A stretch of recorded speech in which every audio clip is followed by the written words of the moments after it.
కళ్యాణ్ బూతులు తిట్టాడా లేదా? తిరిగితే నాగార్జున సార్ ఎందుకు అంతలా రియాక్ట్ అవ్వలేదు? అసలు దాని మీద ఎవరి స్టాండ్ ఏంటి?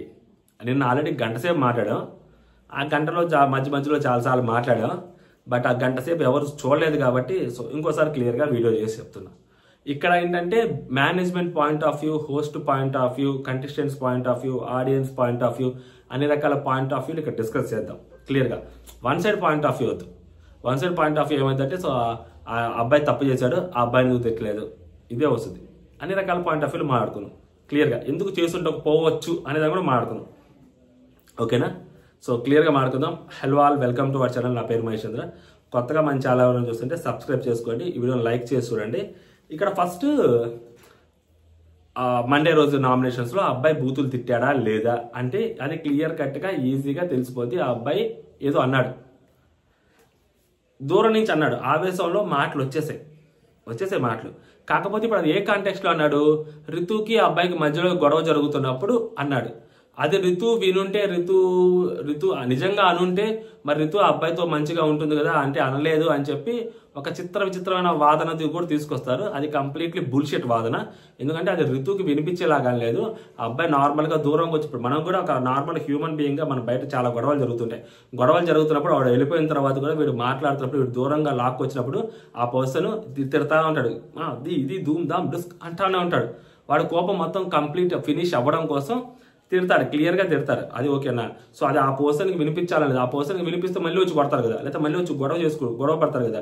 సో దూరంగా తీసుకొచ్చేసినప్పుడు ఆ కోపం కంప్లీట్గా ఫినిష్ అవ్వడం కోసం 4-5 మాటలు అనేవి మాట్లాడటం సహజం. మాట్లాడతారు, బయట చెప్తున్నా. ఓకేనా? సో అదే సిట్యువేషన్ అక్కడ జరిగింది. ఆ అబ్బాయి మాట్లాడాడు. ఏం మాట్లాడాడు అనేది ఎవ్వరికి తెలియదు. అంటే లైక్ ఎవరికి తెలియదు మీన్స్ అంటే ఏంటంటే, అది ఎవరికి తెలియదు అంటే ఎవరికి తెలుస్తుంది? ఎడిటర్ టీంలో ఉన్న ఎడిటింగ్ వాళ్ళకి తెలుస్తుంది ఏంటనేది. లీక్స్ ఎక్కడి నుంచి వస్తాయి? అక్కడి నుంచే వస్తాయి. ఎవరికైనా లీక్స్ ఆ ఎడిటింగ్ టీంలో ఉండి, ఆ కెమెరా డిపార్ట్మెంట్లో ఎవరైతే చూస్తుంటారో, మానిటర్ డిపార్ట్మెంట్లో ఎవరైతే ఉంటారో అక్కడ ఎడిట్ చేస్తుంటారు కాబట్టి, సో ఆ ఎడిటింగ్ టీంలోకి వాళ్ళ దగ్గర నుంచే వస్తాయి క్లిప్స్. ఓకేనా? వాళ్ళు అక్కడ మైక్ మ్యూట్ చేశారు అంటే మైక్ ప్రతిదీ జాగ్రత్తగా వింటారు కదా. సో జాగ్రత్తగానే విని మైక్ మ్యూట్ చేస్తారు. సో అది లైవ్లో డైరెక్ట్గా మ్యూట్ చేసింది కాదు. అది అంటే డైరెక్ట్గా ఆన్ ద స్పాట్ లైవ్ జరుగుతున్న మ్యూట్ చేసింది కాదు. మనకి అది రిలే లైవ్ వేస్తారు. ముందు రోజు జరిగింది ఈ రోజు వేస్తారు మనకి లైవ్ కంప్లీట్గా. దాంట్లో వాళ్ళు ఎంతవరకు కట్ చేయాలో అంతవరకు కట్ చేసి ఒక మొత్తం 24/7 లైవ్గా మనకి చూపిస్తారు అంతే. దాంట్లో మధ్యలో చాలా కట్లు ఉంటాయి, కెమెరా యాంగిల్స్ మారుస్తారు. అవన్నీ వాళ్ళు ముందు రోజు అంతా చెక్ చేసుకుంటూ, ఇవి ఫుటేజ్ వేయాలి అని చెప్పి స్టోర్ చేసుకుందాం మొత్తాన్ని ఒక రిలే లైవ్గా మనకి వేస్తారు. ఏ కెమెరాస్ ఫుటేజ్లు చూపించాలి అనేది. ఇది జరుగుతుంది ప్రాసెస్. ఇలా జరుగుతున్నప్పుడు అక్కడ క్లియర్గా తను ఏదో అన్నాడు, అది మ్యూట్ అయిపోయింది. మ్యూట్ చేశారు. ఎందుకు? అది యాక్చువల్గా ఫ్రేమే తీసేయచ్చు, బట్ ఆ అగ్రెషన్ని కంప్లీట్ చేయడం కోసం దాన్ని అక్కడ మ్యూట్ చేశారు. బీప్ వేసినా కానీ వర్కౌట్ కాదు. బీప్ వేస్తే మళ్ళీ ప్రాబ్లం అవుతుంది. ఓకేనా? సో బీపీ కూడా వేయలేదు, జస్ట్ మ్యూట్ అయితే చేశారు క్లియర్గా. అప్పుడు ఆ మ్యూట్ చేసిన దాన్ని బట్టి అక్కడ ఏం జరిగింది అంటే, సో చాలా మంది అబ్బాయి బూతులు తిట్టారు, అందుకని ఆ రియాక్షన్ అక్కడ అలా వచ్చింది. లేకుంటే ఆ అబ్బాయిని ఎందుకు ఆ దివ్య అంత రియాక్షన్ ఇచ్చింది అబ్బాయి చెప్పిన మాటలకి అని. సో చాలా మంది కొంతమంది కూర్చుంది అన్నారు కాబట్టి దివ్య అలా రియాక్షన్ ఇచ్చిందని చెప్పి సో హాఫ్ ఆఫ్ ఎడిట్లు చేసి పెట్టారు. అది కూడా కాదులేండి. అక్కడ ఆ అబ్బాయి ఏదో అన్నాడు. ఇప్పుడు ఏంటి, ఆ అబ్బాయి ఏం మాట్లాడినాడో ఏంటో ఎవరికి తెలుసు? ఎవరికి తెలియదు. బట్ ఎడిటింగ్ టీంలో నుంచి లీక్స్ కొంతమందికి వచ్చాయి. సో కొంతమంది ఆ రోజు వాళ్ళకి వచ్చిన లీక్స్ వాళ్ళు అక్కడ ఇన్స్టాగ్రామ్ స్టోరీస్లో పెట్టారు. కొంతమంది బ్రాడ్కాస్ట్ ఛానల్లో లేదు తిట్టాడు, సో తిట్టాడు కాబట్టి మ్యూట్లు పడ్డాయి, లేకుంటే మ్యూట్లు ఎందుకు పడ్డాయి, కట్లు పడ్డాయి, మ్యూట్లు పడ్డాయి అని చాలా మంది అన్నారు. సో మనం ఏమంటాము, ఏం మాట్లాడినాడు అనేది ఎవరికి తెలియదు. ఓకే, ఎడిటింగ్ టీం నుంచి వచ్చింది లీక్, అది ప్రాపర్ లీకా కాదా అంటే ఎవరం చెప్పలేము దాన్ని ప్రాపర్ లీక్ అని. ఎందుకంటే ఎలిమినేషన్ అప్డేట్లు రాంగ్ వస్తున్నాయి. ఓకేనా? అండ్ ఆ కెప్టెన్సీ కంటెండర్ల రాంగ్ వస్తుంది క్లియర్గా. సో వాళ్ళు కావాలని రాంగ్ ఇచ్చి వేరే వాళ్ళని అంటే ఇప్పుడు ఆ రోజు రాంగ్ లీక్ ఇచ్చారు ఫ్రైడే రోజు, కెప్టెన్ డెమోన్ పవన్ అని. ఎందుకు? మేబీ డెమోన్ పవన్కి ఓట్లు వేయించడం కోసం Bigg Boss team, Bigg Boss management wrong leak ఇచ్చి పంపించవచ్చు కదా. అబ్బాయిని హైలైట్ చేయడం కోసం ఆ మూమెంట్ వినిన తర్వాత ఎవరైనా ఓట్స్ వేయడానికి ఛాన్సెస్ ఉంటాయి కదా. రాంగ్ లీక్ అయితే ఇచ్చారు కదా రాంగ్ లీక్. మరి అలాంటప్పుడు రాంగ్ లీక్ అంటే నెక్స్ట్ రోజు జరిగిపోయింది, ముందు రోజు మనకు రాంగ్ లీక్ వచ్చినప్పుడు ఆ లాస్ట్ మూమెంట్లో అబ్బాయికి ఓట్లు వేపిద్దాము ఈ రోజు రేపని మరి ఇలా ఇది కూడా రాంగ్ లీక్ అని అనుకోవడానికి ఛాన్సెస్ ఉంటాయి కదా. సో అందుకని వీఆర్ వెయిట్ చేసాం. నేను అప్పటికే అన్నాను, పోనీ మ్యూట్లు పడ్డాయి కట్లు పడ్డాయి అంటే సో ఏదో అనుంటాడు, అది ఏం మాట్లాడినాడో తెలియదు. ఫర్ ఎగ్జాంపుల్ ఎఫ్ఈసీకి అని ఉండొచ్చు, లేకుంటే ఇంకా అలాంటి ఇంగ్లీష్ వర్డ్స్ ఏమన్నా మాట్లాడుండొచ్చు, లేదా నీ అమ్మ నోట్లోంచి కొంతమందికి వచ్చేస్తుంది కదా. ఇప్పుడు ఇమాన్యుల్ కూడా మాట్లాడుతున్నప్పుడు ఆ నామినేషన్స్ అయిపోయిన తర్వాత కిచెన్లో కూర్చున్నప్పుడు నీ అమ్మ నా వల్ల కాదురా దీని అమ్మ నీ అమ్మ అన్నారు 2 సార్లు. అక్కడ వేసారు ఆ మాట. ఆ మూమెంట్లో ఆ మాట వేయరు. ఒకవేళ అదే అనున్నా కూడా నీ అమ్మ అనున్నా కానీ ఆ మాట వేయలేరు అక్కడ. ఇప్పుడు డెమోని నీ అయ్యా అన్నాడంట, అందుకనే డెమోన్ అలా వెళ్ళి పట్టుకున్నాడు అని చెప్పి ఒక వర్షన్ తీసుకొచ్చారు బేసిక్గా. నిజంగా అసలు డెమోని నీ అయ్యా అన్నాడా లేదా అంటే లేదు, ఎందుకంటే అది చాలా క్యాజువల్గా డెమోన్ పట్టుకుని చెప్పి చూసిన వాళ్ళకి అంతే అర్థమైంది. కాకపోతే నెరేషన్ వేరేలాగా తీసుకొచ్చారు అక్కడ. సో లీక్స్ అనేవి 99.99% తప్పుకోవడానికి ఛాన్స్ ఉంటాయి. బట్ వెయిట్ చేసాం కదా, వెయిట్ చేసేప్పుడు ఇప్పుడు ఏమైందంటే నాగ్ సార్ వచ్చిన తర్వాత నాగ్ సార్ వచ్చి మాట్లాడారు. సో నాగ్ సార్ వచ్చి మాట్లాడిన తర్వాత హీ హిమ్సెల్ఫ్ టోల్ దట్ బీప్స్ గురించి మాట్లాడుకుందామా అని అన్నాడు. అప్పుడు అది ప్రోమోలో వచ్చింది, లాస్ట్ ప్రోమో అది వచ్చింది. అయినా అప్పటికి కూడా ఒక పాయింట్లో స్టాండ్ అది నాగ్ సార్ బీప్స్ గురించి మాట్లాడి అసలు నువ్వు బీప్సే మాట్లాడలేదు అయ్యా, ఎందుకు నేను ఏదో ఊరికనే అన్నాను ఇలా అంటాడేమో అని కూడా సైలెంట్ అయినా ఉన్నాం, తప్పలేదని. బట్ నాగ్ సార్ అది ఎపిసోడ్లో మాత్రం అబ్బాయి బీప్స్ మాట్లాడాడు, కొన్ని వాడకూడని మాటలే వాడాడు అన్నట్టుగా బీపుల్ గురించి మాట్లాడినప్పుడు ఆ అబ్బాయి అంటాడు, అగ్రెషన్లో నేను ఏం మాట్లాడానో నాకే తెలియదు సార్, నాకే గుర్తులేదు, ఏదో అనేసి ఉంటాను, మేబీ ఆ టైం అలా జరుగుండొచ్చు అని తను అక్కడ క్లియర్గా డిక్లేర్ చేసేసాడు. ఇప్పుడు ఒక్కొక్కల వర్షన్ ఒక్కొక్కలాగా ఉంటుంది. ఇప్పుడు ఏంటి, బిగ్ బాస్ టీము దాని నాగార్జున గారు హోస్ట్ కానీ దాన్ని గట్టిగా క్వశ్చన్ చేయలేదు. క్వశ్చన్ చేయకపోవడానికి వాళ్ళ దగ్గర ఉన్న 2 రీజన్స్. ఒకటి వచ్చేసరికి ఆ అబ్బాయి విన్నింగ్ రేస్లో ఉన్నాడు. ఇప్పుడు సంజన గారిని క్వశ్చన్ చేసినట్టు టూ మచ్గా అబ్బాయిని క్వశ్చన్ చేస్తే ఆ అబ్బాయి గ్రాఫ్ కంప్లీట్గా డౌన్ అయిపోద్ది. ఓకేనా, సీరియస్లీ డౌన్ అయిపోద్ది. వన్ సైడ్ విన్ తనూజ అయిపోతుంది. ఓకేనా, సో అలా వాళ్ళు ఇప్పటి వరకు కష్టపడి తనూజాకి నెగిటివ్ ప్రోమోలు వేసుకొని ఆ పిల్లని ఎంత నెగిటివ్ చేయాలో చేసి ఒక 2 మొత్తం సీజన్ మొత్తం మీద ఒక కంటెస్టెంట్కి 2 పాజిటివ్ ప్రోమోలు పట్టడం ఇదే సీజన్లో అనుకుంటా. ఒకటి ఆ విజిల్స్ వేయటం, ఒకటి రమ్య నామినేషన్ అప్పుడు వాళ్ళ చెల్లెలు వచ్చినప్పుడు ఆ ఒక్కటి ఏదైతే ఉందో ఆ 2 మాత్రమే 2 పాజిటివ్ ప్రోమోలు, మిగిలినవన్నీ నెగిటివ్ ప్రోమోలే, మొత్తం నెగిటివ్ కట్లే. ఈవెన్ దో బయట హరిత గారు వచ్చినప్పుడు కూడా అది కూడా నెగిటివ్ ప్రోమో లాగే కట్ చేశారు. సో ఆ స్టేజ్లో ఆ అమ్మాయిని తీసుకొచ్చి ఆ అబ్బాయిని మ్యాచ్ చేశారు ఆ అమ్మాయితోటి. సో ఇప్పుడు అలాంటిది ఆ అబ్బాయిని అంత గట్టిగా క్వశ్చన్ చేస్తారు ఆ బిగ్ బాస్ టీం. మీరు లాజికల్గానే ఆలోచించండి, అలా క్వశ్చన్ చేయగలుగుతుంది ఆ Bigg Boss team. So question చేయదు, బరాబర్ చేయదు. ఎందుకు చేయదు అంటే ఒకటి ఇలా జరుగుద్దని, 2 ఆ ఆర్మీ ట్యాగ్ అనేది ఒకటి ఉంది ఆ అబ్బాయికి. ఓకేనా, ఆ ప్రొఫెషన్లో ఆ అబ్బాయి ఉన్నాడు. ఇప్పుడు దాన్ని గట్టిగా క్వశ్చన్ చేసినప్పుడు ఆల్రెడీ బయట ఆర్మీ అంటే ఎంత సెన్సిటివ్ అనేది మనకి తెలుసు. రీసెంట్గానే ఆపరేషన్ సింధూర్లు ఇవి అలాంటి గొడవలు అవి జరుగుతున్నాయి. మనం ఆర్మీ పర్సన్ని నార్మల్గానే మనం ఎక్కడో పెట్టి చూస్తాం. ఓకేనా, ఇది లో యాంగిల్ వేసి చూస్తాం మనం ఆర్మీ పర్సన్ని, హీరో మనకి అవర్ ప్రైడ్. సో అలాంటి పర్సన్ ఒక అమ్మాయిని తిట్టాడు, అమ్మాయిని అంత ఘోరంగా మాట్లాడాడు. అసలు అమ్మాయి మీదకి వెళ్ళిన ఫుటేజ్ని ఎలా వేస్తారు అక్కడ. ఇప్పుడు ఆ రోజు తనూజాది ఒకటి రీప్లే కూడా వేశారు కదా ప్రోమోలో, మరి ఈ అబ్బాయిది కనీసం వీడియో వేశారంటే వేయరు. ఎందుకంటే అక్కడ ఛాన్సెస్ తక్కువ, అబ్బాయిని అలా చూపించలేరు. ఆర్మీ ట్యాగ్ పెట్టేస్తున్నారు కదా, అది హైలైట్ అవుతుంది. అండ్ ఇంకొకటి ఏంటంటే ఇప్పుడు సంజన గారిని తొక్కేసినట్టు తొక్కేసి దాని తర్వాత ఇంకో ఎక్స్టెండ్కి తీసుకెళ్లి సంజన గారికి సింపతి వచ్చేలాగా చేశారు. సంజన గారు బయట ఫ్యామిలీ విషయాలు ఇంకొకటి తీసుకొచ్చి వాళ్ళందరినీ లేపి వాళ్ళందరూ వాళ్ళ దైవాలను ఉండాలి తప్పదు నీకు అన్నట్టుగా ఆమెకు సింపతి తీసుకొచ్చారు. ఆమె సెల్ఫ్ రెస్పెక్ట్ని కాపాడుకోవడం కోసం ఆమె రివర్స్ అవటము. సో అలా జరిగింది. ఇప్పుడు ఏమైతుంది, అక్కడ ఆ అబ్బాయిని గట్టిగా తిట్టేసి అక్కడతో ఆపేస్తారు అనుకోండి, ఆ అబ్బాయి కంప్లీట్గా డౌన్ అయిపోతాడు. ఇంకా అసలు అబ్బాయి లేవలేడు పైకి, కోలుకోలేడు. లేదు ఆ అబ్బాయిని అంత లాంగ్ తిట్టిన తర్వాత అబ్బాయి కెప్టెన్సీ పీకేసుకొని అబ్బాయిని డైరెక్ట్ నామినేషన్ చేసి సీజన్ అంటిల్ వరకు నువ్వు డైరెక్ట్ నామినేషన్ అని చెప్పి కౌశల్ అన్నారు చూసారా, ఆ రోజు గీతా మాధురి చేసింది, ఎంత పెద్ద ప్లస్ అయింది. అలాంటి ప్లస్సే ఆ అబ్బాయికి అవుతుంది. ఆల్రెడీ మొన్న కెప్టెన్ అవ్వడం వల్ల చాలా ప్లస్ అయింది. సో కాబట్టి ఇప్పుడు అలా చేసిన తర్వాత ఆ అబ్బాయిని అక్కడితో ఆపలేరు. సంజన గారిని అయితే ఎలా ఎక్స్టెండ్ చేసి సంజన గారికి ఎలా అయితే సింపతి తీసుకొచ్చారో, పాజిటివిటీ తీసుకొచ్చారో, ఆ అబ్బాయికి అలా తీసుకురావాలి, బ్యాలెన్స్ చేయాలి హోస్టింగ్ని. సో అలా చేయాలి అంటే ఆ అబ్బాయి ఇంకా వన్ సైడ్ విన్ అయిపోతుంది. ఇప్పుడైనా కానీ తనూజానా ఈ అబ్బాయి అన్నట్టు కొంతమంది ఉంటారు, కొంతమంది లేదు తనూజ కాదు, ఇంకా క్లియర్గా అది బూతుల్ది డిసైడ్ చేయలేదు కాబట్టి, డిస్కషన్ చేయలేదు కాబట్టి కళ్యాణ్ విన్ చేయాలని అనుకుంటున్నారు అని వాళ్ళు కొంతమంది అనుకోవచ్చు. బట్ ఇప్పటికీ still there is chance, possibilities ఉన్నాయి ఇద్దరు గెలవడానికి.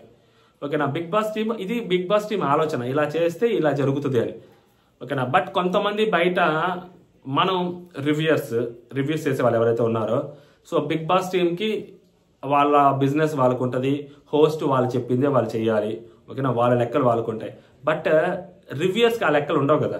సో రివ్యూస్ డెఫినెట్లీ క్వశ్చన్ చేయాలి. ఇప్పుడు తనూజాది నెగిటివ్ ప్రోమో పడినప్పుడు ఒక ప్రోమోకి నెగిటివ్గా మాట్లాడారు, 2 ప్రోమోలకి నెగిటివ్ మాట్లాడారు, 5 ప్రోమోలకి నెగిటివ్ మాట్లాడారు, 6వ ప్రోమోకి వచ్చినప్పుడు కూడా అరే ఎపిసోడ్లు అలా ఉండట్లేదు, నెగిటివ్ ప్రోమోలు మాత్రం రిలీజ్ చేస్తున్నారు, సరే మనం చేయకపోవడమే బెటర్ అని ఎవరు అనుకోలేదు. నిన్ను అనుకోని ఉంటారు ఆఖరికి లాస్ట్కి.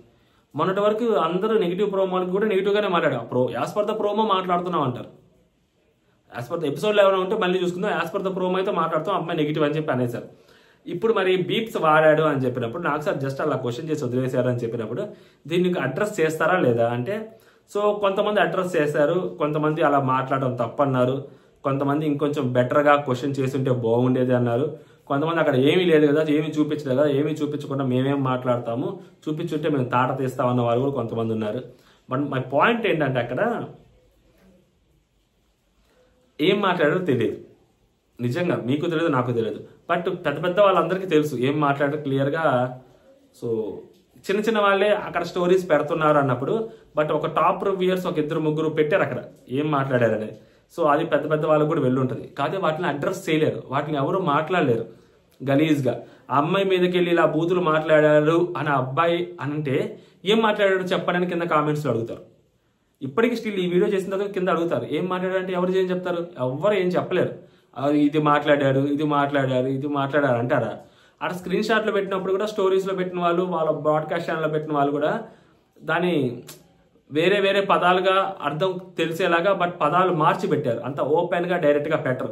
అంత ఓపెన్గా డైరెక్ట్గా మనం ఇన్స్టాగ్రామ్ స్టోరీలోనే పెట్టినప్పుడు ఫ్యామిలీ షో అందరు చూస్తుంటారు, శనివారం ఎపిసోడ్కి ఇంకా బజ్ ఎక్కువ ఉంటుంది. అలాంటప్పుడు ఆ వీడియోని అక్కడ ఎలా ప్లే చేస్తారు, ఆ వీడియోని అక్కడ ప్లే చేయనప్పుడు ఆ అబ్బాయి ఏం మాట్లాడడం మనకి తెలియనప్పుడు ప్రాపర్గా okay with authentic proof host కూడా దాని గురించి నువ్వు చాలా గట్టి మాట్లాడావు అని నేనే చెప్తున్నా, మీకు అర్థమవుతుందా. చాలా మంది ఎక్స్పెక్ట్ చేసేది ఏంటంటే అబ్బాయిని గట్టిగా తిట్టేసి ఉంటే తనూజ వన్ సైడ్ విన్ అయిపోయేది, ఓకేనా. సో ఆ తనూజ గారి ఫ్యాన్స్ ఎవరైతే ఉంటారో వాళ్ళు నిజంగా ఫుల్ ఆన్ డిసప్పాయింట్మెంట్ అయి ఉంటారు. ఎందుకంటే బీప్స్ విషయం ఎత్తుతారు అని చెప్పి సో లీక్స్ వచ్చాయి, మనం అదే అనుకున్నాము, బట్ ఆ రేంజ్ లో మాట్లాడతారు అని వాళ్ళు ఎక్స్పెక్ట్ చేస్తుంటారు. ఖచ్చితంగా డిస్కషన్ జరిగినప్పుడు పెద్ద డిస్కషన్ అవుతుంది, ఇంకా కెప్టెన్సీ చేసినా ఇంకేంది చేసినా కానీ సో మా సైడ్ మేము చేసుకోవచ్చని వాళ్ళు అనుకుంటారు. But all of the sudden just అలా డిస్కస్ చేసి వదిలేయడానికి కారణం ఏంటంటే దాన్ని ఎంత హైలైట్ చేస్తే అబ్బాయి అంత నెగిటివ్ అయిపోతారు.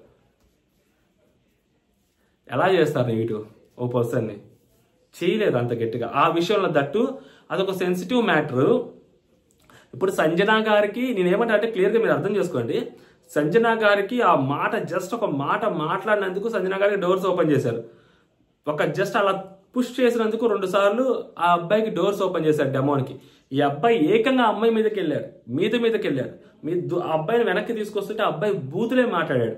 ఇప్పుడు దీన్ని హోస్ట్ కానీ బిగ్ బాస్ మేనేజ్మెంట్ కానీ గట్టిగా హ్యాండిల్ చేస్తే డోర్స్ ఓపెన్ చేయడం కాదు, డోర్స్ ఓపెన్ చేసి అబ్బాయిని బయటికి గెంటేయాలి, బరాబర్ బయటికి గెంటేయాలి. ఇంకంతకన్నా ఆప్షన్ ఉందా. హోస్ట్ దాన్ని పట్టుకుంటే గట్టిగా ఆ అబ్బాయి బయటికి రావడం తప్పితే, హౌస్లో నుంచి వాక్అవుట్ చేయడం తప్పితే, హౌస్లో నుంచి తను తప్పు తాను ఒప్పుకొని అంతకంటే ఇంకొక ఛాన్స్ ఆ అబ్బాయికి లేదు అక్కడ. ఎందుకంటే సంజనా గారు ఎంత లాంగ్ డ్రాగ్ చేశారు, ఎంత లాంగ్ ల్యాగ్ చేశారు, డెమోన్ ఆ రోజు ఎంత హైలైట్ చేశారు, దానికంటే పెద్దదే జరిగింది అక్కడ.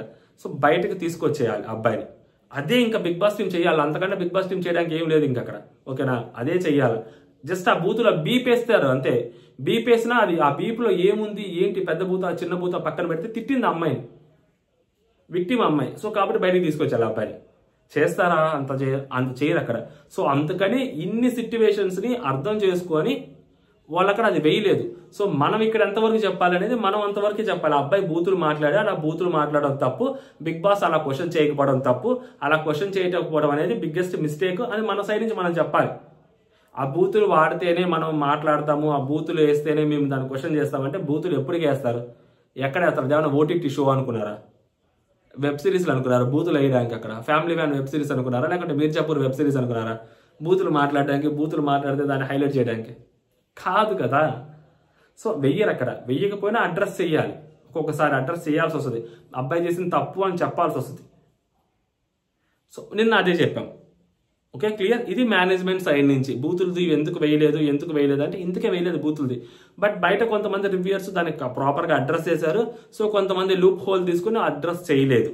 ఓకేనా. సో ఫైనల్గా నేను చెప్పే కన్క్లూషన్ ఏంటి అంటే, అబ్బాయి తిట్టాడు, తప్పే, చాలా పెద్ద తప్పు చేశాడు.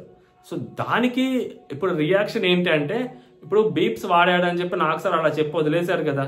ఇప్పుడు audience let's take their decision ఏంటి అనేది. అక్కడ ఇప్పుడు కొంతమంది ఏం మాట్లాడారు ఏంటి అనేది ఎవరికి తెలియదు, ఎప్పటికీ తెలీదు. ఎవరి నోట్లోంచి బయటకు కూడా చెప్పలేరు. అక్కడ బిగ్ బాస్ టీం వేయలేదు, ఆ అబ్బాయి కూడా చెప్పలేడు, ఇమాన్యుయల్ చెప్పడు, దివ్య చెప్పదు. వాళ్ళ ముగ్గురికే తెలుసు కాబట్టి వాళ్ళు చెప్పరు, బిగ్ బాస్ టీం చెప్పదు, ఎవరు చెప్పరు. సో ఎవరు చెప్పని దానికి అక్కడ ఏం జరిగిందో ప్రాపర్గా తెలియనప్పుడు, సో చూపించడానికి కూడా బిగ్ బాస్ టీం సిద్ధంగా లేనప్పుడు ఎవరేం చేస్తాం, అదన్నమాట సంగతి. ఓవరాల్గా అన్ని యాంగిల్స్లో చూసుకుంటే సో బిగ్ బాస్ టీం ఆ అబ్బాయిని గట్టిగా క్వశ్చన్ చేయడానికి అయితే రీజన్ అదే. అండ్ రివ్యూయర్స్ ఇంకొంతమంది క్వశ్చన్ చేయకపోవడానికి వాళ్ళ లాజికల్ పాయింట్స్ వాళ్ళకుంటాయి. అండ్ కొంతమంది క్వశ్చన్ చేశారు. సో నా పాయింట్ నుంచి నేనేం చెప్తానంటే, అక్కడ ఏం బూతులు మాట్లాడారు అనేది సో కొంతమందికి చెప్పారు. అది ఎంతవరకు నమ్మాలి అనేది క్లారిటీ లేదు. బట్ బూతులు అయితే ఆ అమ్మాయిని అలా మాట్లాడారు. అది ఆ అమ్మాయి కాంటెక్స్ట్లో అమ్మాయి ఉంది కాబట్టి ఆ అమ్మాయిని అలా మాట్లాడడం తప్పు అనేది అయితే మాత్రం నేను అప్పుడు చెప్పా, ఇప్పుడు చెప్తున్నా, ఎప్పుడు చెప్తున్నా. ఓకేనా. సో ఇది ఓవర్గా నాకు అనిపించింది. చాలా కన్ఫ్యూజ్గానే మాట్లాడుంటాను, బట్ తప్పదన్నమాట. అది మీకేమర్థమైంది, మీకేమనిపించింది, అసలు ఆ అబ్బాయి మాట్లాడింది కరెక్టా కాదా మీరు కామెంట్ చేయండి. మధ్యలో తనుజని ఎందుకు తీసుకొచ్చాను తెలియదు నాకు కూడా సీరియస్లీ. మేబీ ఆ అబ్బాయితో కంపేర్ చేస్తూ తీసుకొచ్చుంటా తనుజని. అదనమాట సంగతి. జై హింద్.